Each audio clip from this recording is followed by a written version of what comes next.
द्वार धणी के पड़ी रह्यो, धक्का धणी का खाय। कबू एक आण निवाजही, भनक पड़ेगी आय। द्वार धणी के पड़ी रहो। धणी नाम मालक, पति, परमेश्वर।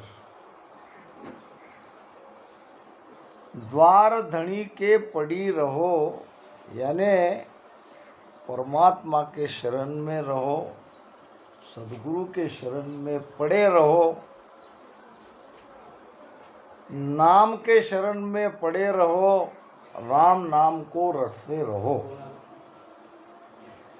ये मत सोचो कब कृपा होगी, कब नियंचर जगेगा, कब हमारा मोक्ष होगा। धक्का धनी का खाए। धक्का खाना मतलब संसार में जब हम आए हैं तो सुख दुख लगा रहता है। कभी सुख मिलता है तो कभी दुख मिलता है। अब ये भी हमारे ही कारण है। सुख दुख हमारे हाथ में है। पिछली करनी हमारी कुछ बुरी रही होगी तो हमें दुख मिल रहा है। पिछला कर्म हमारा अच्छा रहा होगा तो हमें सुख मिल रहा है। क्योंकि ये जीव कर्म करने के लिए स्वतंत्र है।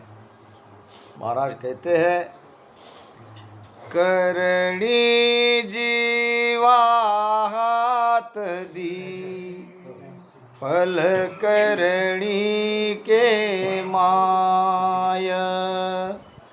इन कारण सुख राम के, सुख दुख भुगत्यो आय। करणी जीवा हाथ दी। जीव अच्छे हो या बुरे हो, अपनी मर्जी के अनुसार अच्छा बुरा कर्म कर सकता है और कर भी रहे। फल करनी के माय, मगर हरेक किए हुए कर्म का फल मिलता है। शुभ कर्म किया स्वर्गा जासी, अशुभ किया चौरासी। और कै सुख राम भक्ति कर, केवल परम धाम जन जासी। आप जो चाहे कर सकते हो। आप शुभ कर्म करो, आप अशुभ कर्म करो, या आप केवल की भक्ति करो। भोगना तो आपको ही है।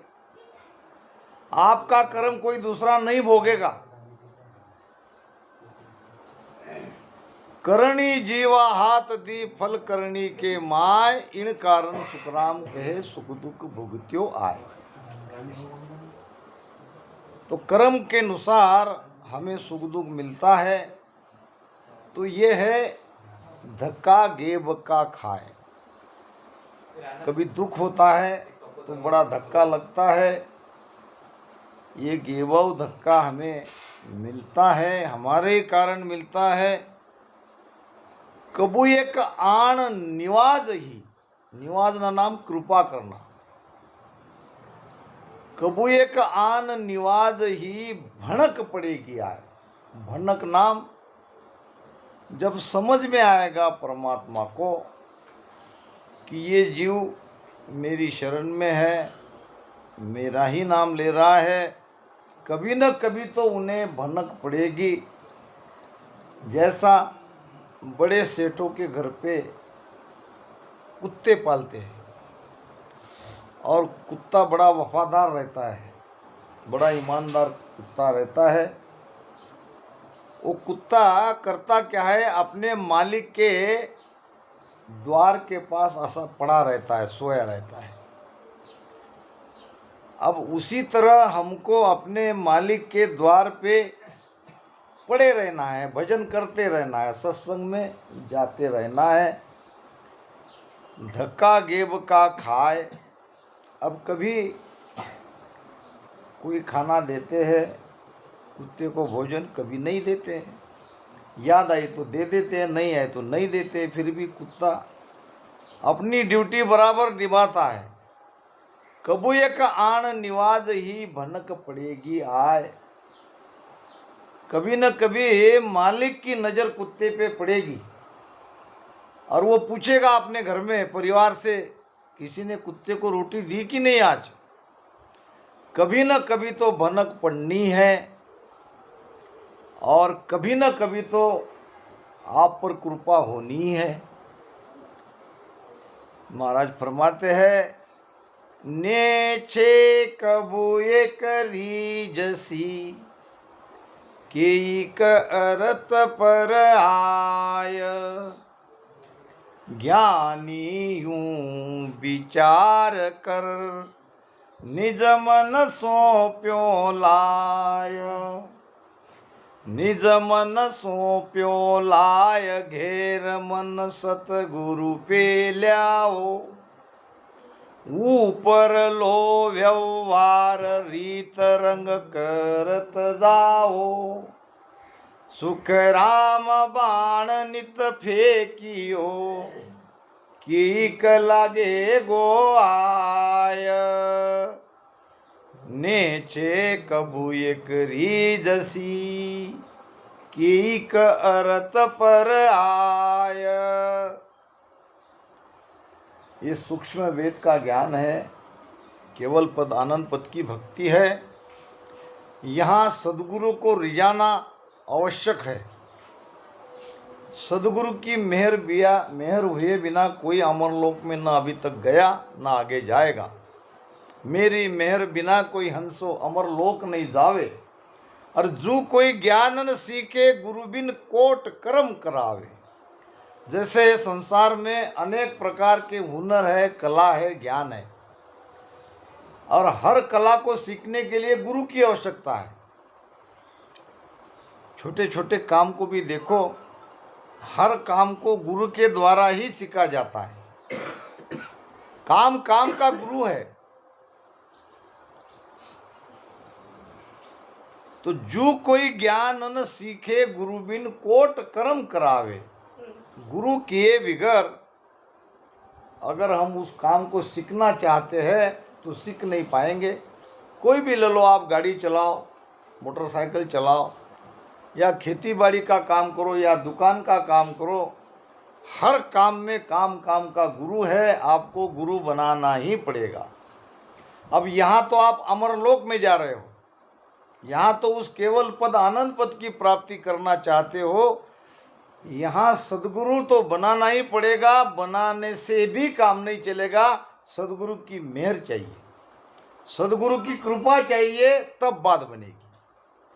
मेरी मेहर बिना कोई हंसो अमर लोक नहीं जावे। और जो कोई ज्ञान न सीखे गुरु बिन कोट कर्म करावे।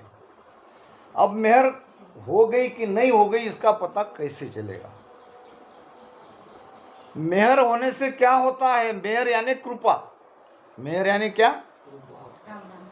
मेहर भई सतगुरु की तादीन सता उदे घट होई। जा दिन तिथि लिखी केवल की तामे कसर न कोई। मेहर झाल्याबरोबर याने कब समझे कि हमारे ऊपर कृपा हुई? मेहर भई सदगुरु की तादीन सता उदय घट हुई। घटना शरीर, शरीर में वो सत्ता प्रगटती है, वो सत्सबद प्रगटता है। और सत्सबद प्रकट हुआ कि नहीं हुआ इसका प्रमाण भी घट में मिलता है।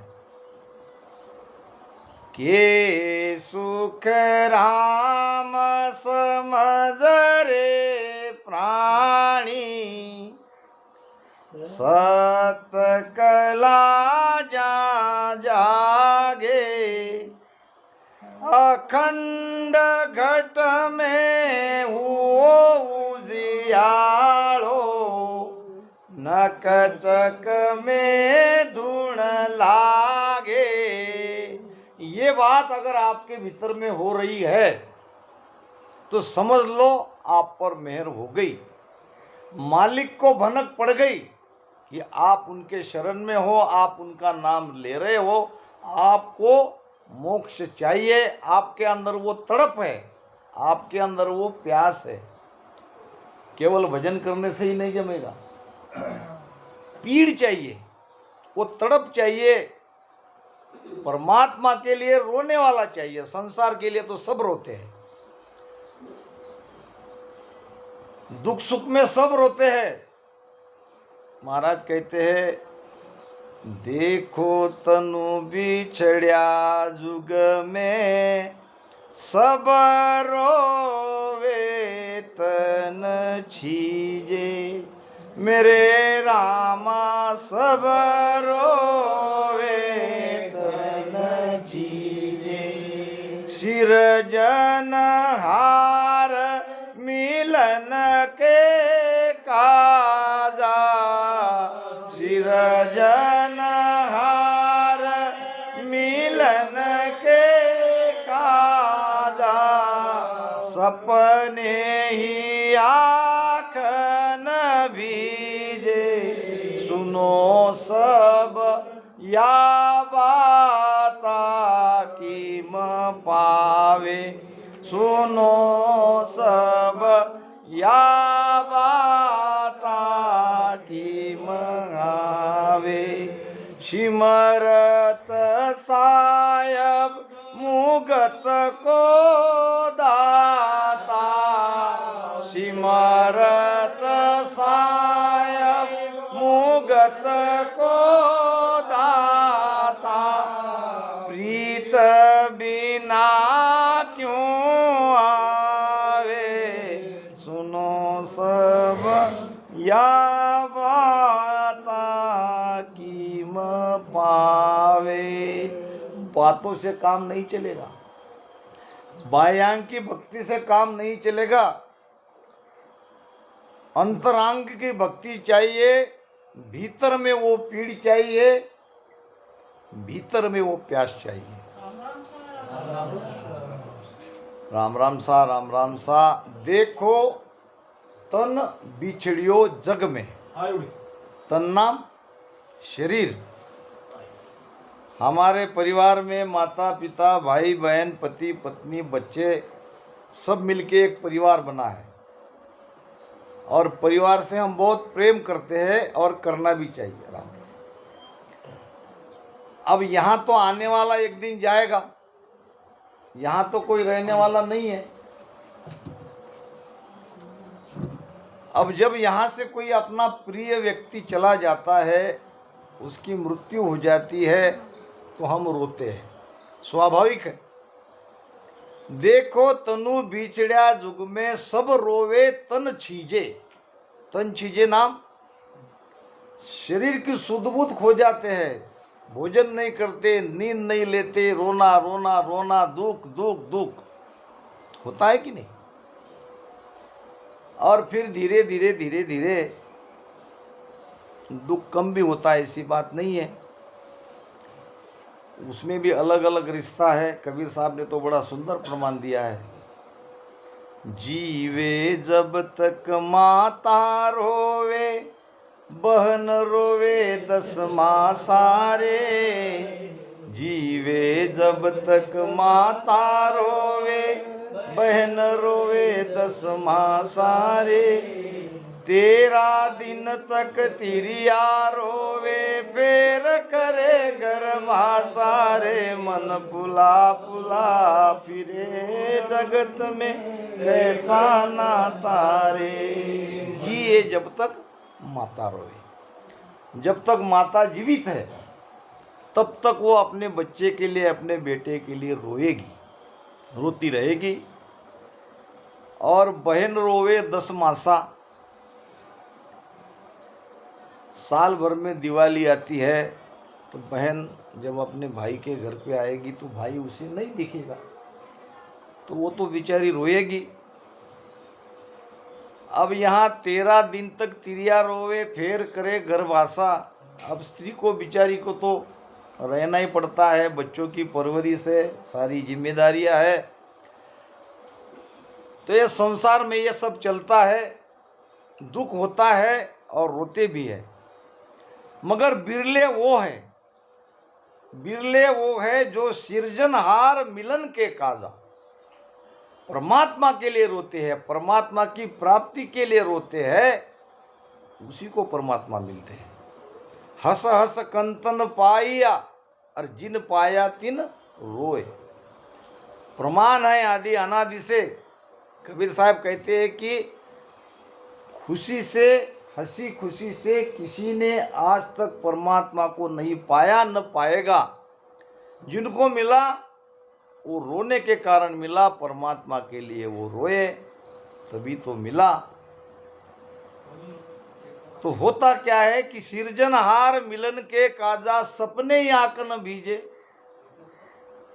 जागृत अवस्था में तो रोते नहीं, भजन में तो रोते नहीं, भजन में तो बिरह आता नहीं, मगर सपने भी वैसे आते नहीं, सपने में भी हम रोते नहीं, तो कैसा परमात्मा मिलेगा। सुनो सब या बाता किम पावे, सिमरत साहेब मुगत को दाता, प्रीत बना क्यों आवे। उसके लिए चाहिए प्रीति। प्रीति कैसी चाहिए? प्रीति करना आप जानते हो, ये संसार प्रेम से बंधा है। जैसो प्रेम जगत सुतेरो, जैसो प्रेम जगत सुतेरो, तैसो सायब लागे बे, तैसो सायब लागे। तो सुन तीरता बारन लागे, तो सुन तीरता बारन लागे। नाव तुरत घट जागे बे, नाव तुरत घट जागे बे। समझ समझ प्राणिया मोख जे चाहिए, समझ समझ प्राणिया मोख जे चाहिए। ऐसी भगत गए रहिए बे, ऐसी भगत गए रहिए। सतगुरु शरणों दर सिर ऊपर, सतगुरु शरणों दर सिर ऊपर। राम राम मुख लइए, राम राम मुख लइए। 3 सूत्र है। अगर आपको मोक्ष में जाना है, मोक्ष क्या है? क्या मोक्ष का कोई स्थान है या यहाँ से हम उठ के और कहीं जाने वाले हैं? ऐसा नहीं है। जीते जी मर बैठे वो भवसागर तर बैठे, यहीं आपको मरना है। मरना नाम क्या? मरना तो एक दिन तो शरीर से तो हम जाने वाले हैं। 5 दिना पीछे ही मरणो, सो अब ही हम मुआ। आज नहीं तो कल, नहीं तो और 5 दिन है। सप्ताह के 7 दिन है, 7 दिन में 2 आज और कल ये है, और बाकी के 5 दिन। अब कोई न कोई तारीख, कोई न कोई वार हमारा निश्चित है, लिखा है, सब कुछ तैयार है। कहते हैं कि आपको हमको जो मृत्युपरांत कपड़े लाए जाते हैं नए, उसको खरीदने की ज़रूरत नहीं। हमें जिस पे लिटा के ले जाते हैं, अब हम तो जाएंगे वैकुंठी निकाल के, बिल्कुल विमान में बैठ के जाएंगे, रामसनी है तो बड़े शान से जाएंगे हम। संसारी के लिए कह रहा हूँ, जिस सो के बांध के ले जाते हैं वो लकड़ी भी तैयार है, कहीं लाने की ज़रूरत नहीं है, और हमको ले जाने वाले भी तैयार है, बैठे हैं बिल्कुल, अपने आप आ जाएंगे। बिल्कुल समझ गया कि ये चला गया तो बराबर आ जाएंगे। रोने वाले भी बैठे हैं, केवल देर इतनी है हमारे मरने की, एक बार शरीर से श्वास निकल गई तो ये सारी सामग्री अपने आप तैयार हो जाएगी और ले जाके हमको जला देंगे। देर है, केवल हमारा प्राण निकले, इतना हो गया कि काम बाकी खलास।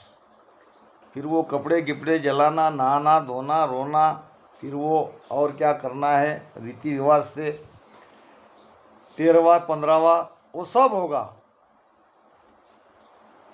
मोक्ष का अर्थ है जीते जी मरना। जीते जी मरना मतलब प्राण निकलना नहीं है। के सुखराम 2509 को, अब ये 25 क्या है और 9 क्या है, क्या कोई आंकड़े का खेल है? 25 है, 25 प्रकृतियाँ। हमारे शरीर में 5 तत्व है, ये शरीर बना है 5 तत्व का, पृथ्वी, जल, अग्नि, वायु और आकाश। और ये 5 तत्व की, हर एक तत्व की 5-5 प्रकृतियाँ हैं। प्रकृतियाँ नाम स्वभाव, तो हमारे 25 प्रकार के स्वभाव हैं। अब ये सारे स्वभाव को हमको मिटाना है। केवल इतना कहने से नहीं जमेगा, मैं धुन ऊपर सुन रहा हूँ और मैं अमरलोक में पहुँच गया, अब इतना आसान नहीं है। ये 25 प्रकृतियाँ का धुआं किया क्या? ये प्रकृति आपकी जली क्या? आपके अंदर के विकार गए क्या? काम, क्रोध, लोभ, मोह, द्वेष, मत्सर, ये गए क्या? ये सब प्रकृति में आते हैं। 25 प्रकृतियों को जीते जी जलाना है, उसका धुआं करना है, उसको मिटा देना है, तब मरेंगे हम। इसको करना कहते हैं असली मरना। और 9 है, 9 तत्व लिंग शरीर, ये 5 विषय और चित्मन बुद्ध अहंकार, ये लिंग शरीर है, ये सूक्ष्म शरीर है, ये भीतर का स्थूल शरीर है, और इसमें और सूक्ष्म शरीर है, फिर कारण शरीर है, फिर महाकारण शरीर है, फिर केवल शरीर है। ऐसे एक एक परतें हमारी खुलती जाती है। अभी तो हम स्थूल शरीर में ही हैं, अभी तो हम स्थूल का ही नाम रटन कर रहे हैं। सूक्ष्म शरीर को मिटाना है, चित्त मन बुद्ध अहंकार और 5 विषय और ये 25 प्रकृतियाँ और ये 5 तत्व, इन जीते जी जब सबसे अलग होंगे तब कह सकते हैं कि हम मोक्ष में चले गए, यानी बंधन से मुक्त हो गए। अब हमें कोई बांध नहीं सकता, अब कोई प्रकृति, कोई माया हमें दोबारा संसार में ला नहीं सकती, क्योंकि हमने सारे बंधन को तोड़े हैं। तो इसको कहते हैं जीते जी मर जाना। तो महाराज कहते हैं जैसो प्रेम जगत सु तेरो। 3 बातें, एक तो पहले सदगुरु का शरणा चाहिए, दूसरा राम नाम का रटन चाहिए, और तीसरा उसमें प्रेम चाहिए। 3 में एक बात भी अभाव है, आपके अंदर सच्चा प्रेम है, आपकी आत्मा तड़प रही है, आपके पास राम नाम मिला है मगर सदगुरु नहीं है, सदगुरु की मेहर नहीं है। आएगा निरंतर तो सदगुरु के माध्यम से। एक शरीरधारी सदगुरु की जीते जागते शरीर सदगुरु की आवश्यकता है, जिसके अंदर वो निरंतर है, जो निरंतर के भेद से भीतर के सारे कमलों को पार किया हुआ है। ऐसा सदगुरु चाहिए, उसकी मेहर चाहिए, उसकी कृपा होगी तब वो नाम जगेगा। अब सदगुरु आपने सच्चा धारण कर लिया, आपकी आत्मा तड़प भी रही है मगर आप राम नाम रटन नहीं करते हो, फिर भी काम नहीं जगेगा। अब राम नाम रटन कर रहे हो और सदगुरु भी सच्चा धारण किया है मगर आपके अंदर प्रेम नहीं है, वो पीड़ नहीं है, फिर भी काम नहीं जमेगा। ये तीनों बातें जब इकट्ठे आ जाएगी उस घट में वो निरंतर, वो निज नाम जागृत होगा। महाराज कहते हैं, जब उर केवल प्रेम प्रकाशे, एक दिवस भर ढीलन पासे। उर हृदय में परमात्मा के प्रति, सदगुरु के प्रति जब प्रेम उमड़ेगा, बाहर छलकेगा, उसी पल में इस हाथ दे उस हाथ ले। अब आज प्रेम करेंगे कभी नाम जगेगा ऐसी बात नहीं है। यही जब हम आग में उंगली लगते ही वो चटका बैठता है आग का, उसी समय इसी प्रकार प्रेम जग्यो हर नाव प्रकाशे और एक दिवस भर ढील न पासे। एक दिन की भी ढील नहीं है नाम जगने में। तो कबीर साहब कहते हैं कि द्वार धनी के पड़ी रहो, धक्का घेब का खाए, कबू एक आण निवाज ही भनक पड़ेगी आए। जरूर भनक पड़ेगी। वो सर्वज्ञ है। परमात्मा का दूसरा नाम क्या है? सर्वज्ञ। यानी वो सब देख रहा है, उससे कुछ भी छुपा हुआ नहीं है। उसको पता है किसके घट में तड़प है, किसके अंदर प्रेम है। प्रेम प्रीत सु जागे भाई, प्रेम बिना नहीं और उपाई। प्रेम ही प्रेम है, प्रेम से ही भजन करना है।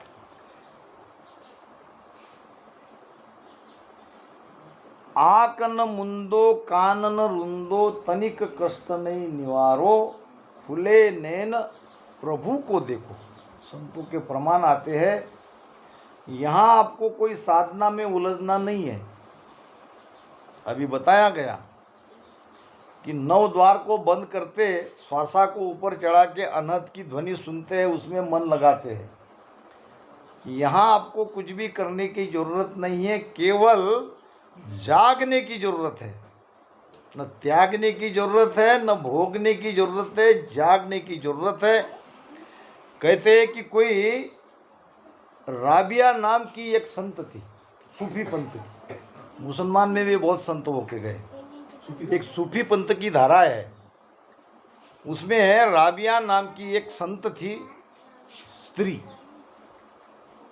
अब उस संत के यहाँ कुछ संत आए सत्संग के लिए। संतों के यहाँ जाते ही रहते हैं, जैसे महाराज जी आए, अब मैं भी वहाँ जाता हूँ, तो वो भी इधर आ गए। तो उसमें ये एक फरीद नाम का संत था और 2-4-5 संत थे। उसमें ये फरीद नाम का भी संत आया। बड़े प्रेम से सब संतों का मिलन हुआ और रात में भोजन प्रसाद किए, सत्संग भी हो गई और आराम किया। अब सुबह 4 बजे वो बाई को कान पे आवाज़ आई और आवाज़ ऐसी आ रही थी कि कोई जोर जोर से चिल्ला रहा था और छाती पीट रहा था, प्रभु द्वार खोल, प्रभु द्वार खोल, और रो रहा था। इधर उधर रो रहा था, परमात्मा को प्रार्थना कर रहा था। फिर वो भाई ने जाके देखा क्या है माजरा, तो देखा तो ये फरीद जमीन पर इधर उधर लौट रहा था, परमात्मा को पुकार रहा था, कह रहा था प्रभु द्वार खोल, और छाती पीट रहा था। अब ये भाई ने कही फरीद, अरे परमात्मा का द्वार तो खुला ही है, तू अपनी आंख खोल। अब तू आंख बंद किए बैठा है, तू अपनी विवेक की आंख खोल। परमात्मा तो सबके अंदर बैठा है। सब घट मेरा साइया खाली घट न कोय, अरे बलिहारी ता घट की जागट प्रगट होय। सबके घट में परमात्मा बैठा है, मगर बलिहारी उस घट की है, महिमा तो उस घट की है जिसने प्रकट किया, जिसने परमात्मा को भीतर पाया।